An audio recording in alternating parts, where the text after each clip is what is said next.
I don't know about you, but I'm kind of tired of all of the low-quality disposable products. You know what I'm talking about? Shein, Temu, Wayfair, 90% of Amazon, 100% of TikTok Shop. There's just so much junk out there right now, and it's constantly being shoved down our throats. I think a lot of people are feeling this way, and that's why it's so refreshing to own something that's actually good, something that's well made, something that will last. And yeah, you usually have to pay more upfront, but when you use it every day for years or decades even, the cost per use is lower and lower over time. So in this video, I'm going to share 14 things that I actually own and love that fall into that buy it for life category. Everything from kitchen gear to menswear to home upgrades. Also, huge thank you to Carl Friedrich for sponsoring this video. I'll talk more about them in a bit. Let's just get into it. Starting with your mattress. And no, this isn't a mattress ad. I bought this mattress with my own money. I'm sure you've heard this, but sleep is a multiplier. It affects every aspect of your life. Productivity, your energy in the gym, your patience with your partner and your kids, your life. Literally, it affects how long you live. And yes, pillows matter, blankets matter, but the mattress is the big one. Personally, I like a hybrid latex mattress. Latex doesn't trap heat the way that memory foam does, but you also don't get those pressure points that you get with those old school coil-only mattresses. It's kind of the best of both worlds. A good latex mattress will last you 15 years, maybe longer. When you break that down into cost per night of sleep, it's a great investment. Okay, let's talk about luggage, and this part of the video is sponsored by Carl Friedrich. If you travel a lot, you know how frustrating bad luggage can be. I've had zippers break halfway through a trip, handles get stuck while going through airport security, wheels that start disintegrating after a few flights. Travel is already stressful enough. Your luggage shouldn't make it worse. In fact, it should enhance every leg of the journey. The Carl Friedrich Core Carry-On will do just that. The shell is German-engineered Macrolon. It's a tough, lightweight polycarbonate famous for its impact and temperature resistance. The stuff is used in everything from medical devices to vehicle headlamps and safety shields. It's the real deal. And I love the cream color, especially paired with the vegetable tanned leather trim. You've also got these 360-degree Japanese Hinomoto wheels, which are insanely smooth. If you've ever dragged a suitcase from your gate to the app rides area of LAX, you know how important good wheels can be. Intended for up to 5 days of travel, the inside is well organized with compression straps, zip-up compartments, and a nice brushed lining. It's not over-designed, it's just thoughtful and intuitive. This carry-on is compliant with most European and US airline cabin size restrictions. It has dual-zip, TSA-approved combo locks, and an anti-stop height-adjustable trolley system. So this means you can get the handle to the exact right height for you. It's functional, it's elevated without being flashy. If you travel often, this is a worthwhile upgrade. I'll put a link down in the description if you want to check it out. And thanks again to Carl Friedrich for supporting the channel. Next up, staying in the bedroom for a moment, a mini split air conditioner. This is another sleep upgrade. Your body temperature naturally drops when you sleep, and if it's too warm, you won't get the kind of deep sleep that your heart and your brain and the rest of your body needs. And a lot of men, myself included, run hot at night. You could cool the entire house, but that's not really necessary. A bedroom-specific air conditioner is way more efficient. And yeah, a window unit works, but if you want something more permanent and aesthetically pleasing, I recommend going with a mini split. They're quieter, they're more efficient and effective, and they look a lot better. Plus, they don't take up any window space. You can start cooling the bedroom like 20 minutes before you go to sleep, and it'll be freezing by the time you get under the covers. These aren't cheap to install, but if you take care of them, they'll last 20 years or longer. For me, it's been worth every penny. Next is something I've had for about 15 years now, and that's my Korg Keyboard.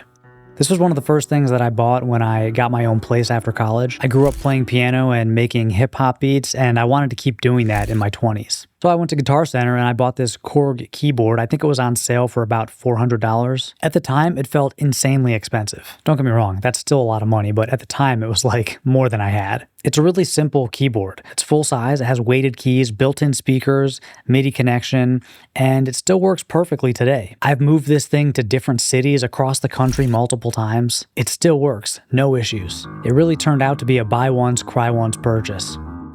Speaking of audio gear, this microphone. This is the Shure SM7B. At this point, it's like the cliche podcast mic, you see it everywhere, but there is a reason for that. This mic has actually been around since the early 1970s. It's been used by a bunch of major recording artists, including Michael Jackson. I originally bought it because it's really good at projecting background noise and room noise. I didn't always have a quiet studio space like this one. I also like the way it sounds. I like that podcaster NPR kind of close-up voice. The tech inside is pretty simple, so this mic will last a long time. It's a dynamic microphone. There's not much that can break inside there, and if it does need repairs, it's easy to fix. If you take care of this mic, it'll last forever. If you do YouTube videos or podcasts or any voiceover work, this could be the one and only mic you ever need to buy. Let's move to the kitchen. The KitchenAid stand mixer. This was a purchase that my wife wanted, and I was like, I'm not sure if we're really going to use it. Turns out, yes, she uses it all the time. From what I've heard, these KitchenAid stand mixers are pretty famous in the Buy It for Life community. They're built like tanks, much heavier than you'd expect. I use it occasionally. I sometimes make Belgian waffles. You gotta whip the egg whites if you want that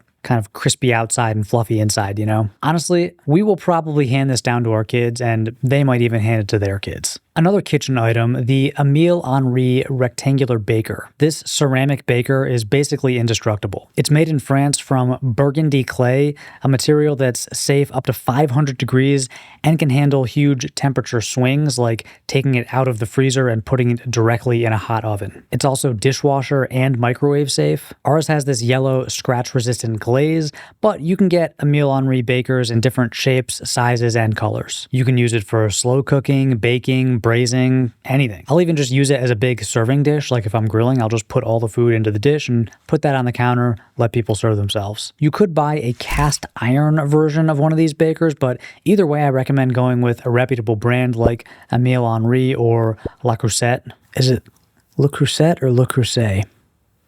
Not sure.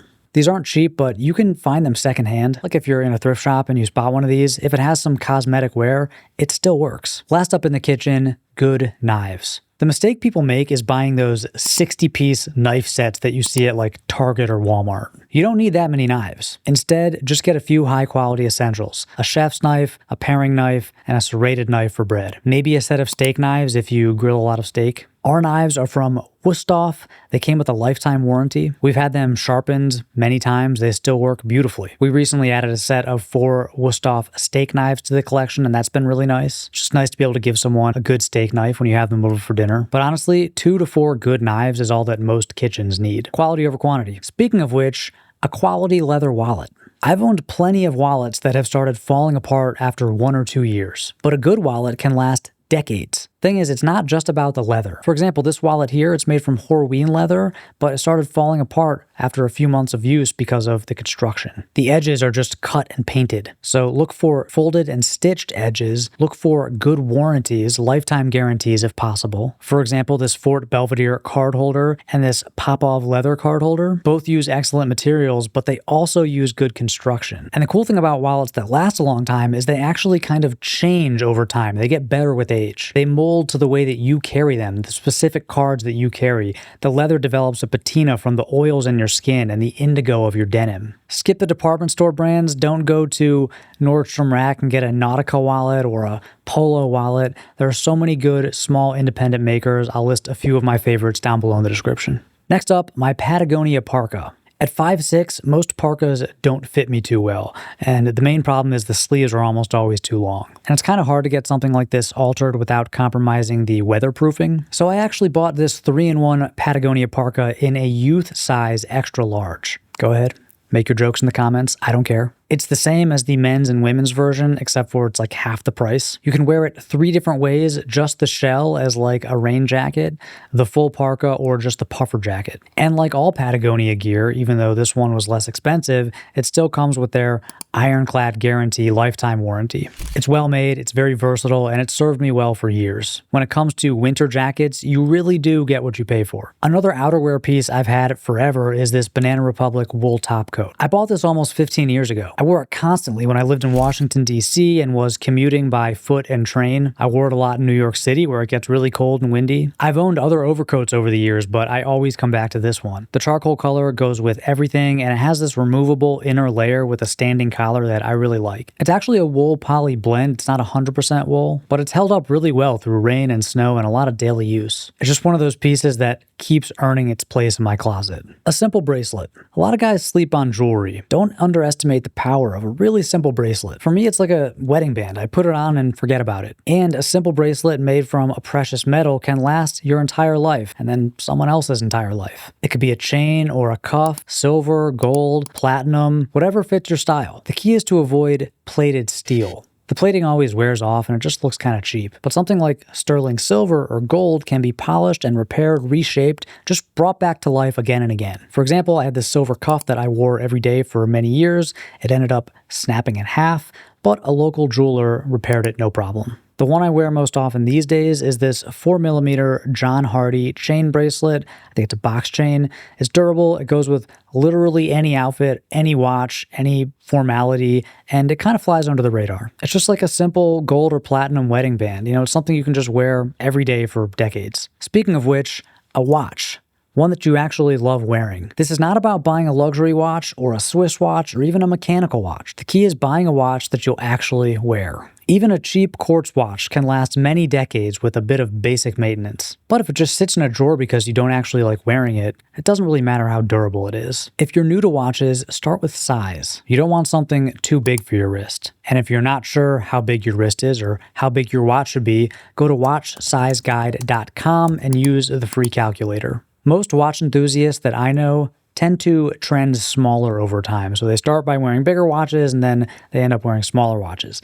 My first watch that I wore every day was 40mm. Now I almost never wear anything over 36. Think about style too. You want a chunky dive watch that feels heavy on your wrist? Maybe a daintier dress watch on a leather strap? A rugged digital? Or something weird and artsy from an obscure micro brand? Don't spend a lot of money on your first watch because your taste will definitely change. These days, I mostly rotate between this mid-80s Datejust and a cheap Casio. Between those two, I'm covered for any occasion. And over time, even for a Rolex, the cost per wear becomes close to nothing. But that's only true if you actually wear it. So buy a watch that you love wearing. And if you don't wear it, sell it and try something else. Last but not least, a quality desk chair. This is one area where I think too many people prioritize form over function. And I blame social media. Everyone wants that perfect Instagram-worthy desk setup. But your office chair is about your health, your back, your posture, your comfort. Don't buy that cute IKEA chair just because it'll look good in photos. Get something from Herman Miller or Steelcase. Yes, they're expensive, but they'll last for years, decades even. I use a Steelcase Emile.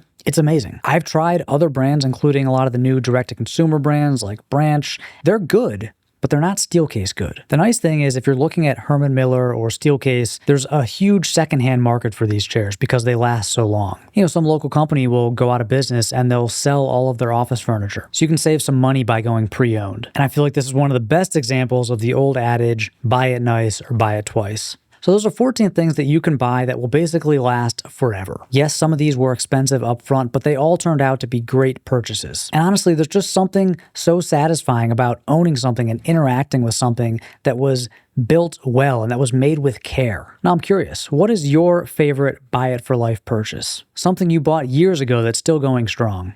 Let me know in the comments. I'm always looking for new ideas. Thank you again to Carl Friedrich for supporting my work. I will link to the beautiful Korg carry-on down below in the description. Go check that out. Thank you again for watching, and until next time.